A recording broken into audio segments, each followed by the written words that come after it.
Teachers and officials at the Quirino Elementary School in Quezon City are making sure the return to physical classrooms will have no glitches. Health protocols are in place. Well-ventilated classrooms are ready to accommodate thousands of students on August 22nd.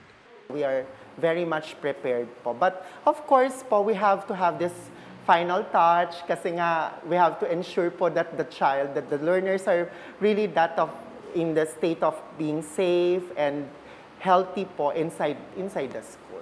While parent Maluel Chico is satisfied with the school preparations, she is concerned about the safety of children beyond school premises. Quirino Elementary School is along a busy road and a traffic signal is not working at this time. Yung pagtawid lang kasi ang concern ko talaga kasi nga main highway yan, main road.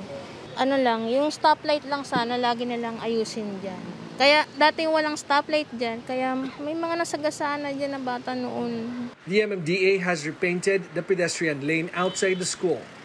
Repainting was also done for pedestrian lanes in almost 200 others in the entire Metro Manila. But El Chico says more safety measures can be done. Lagi sanang alert yung mga tanod, saka yung mga jeep, yung mga sasakyan. Huwag silang barumbado magpatakbo. Lalo na yung mga tricycle, may mga truck pa nga dumadaan dyan.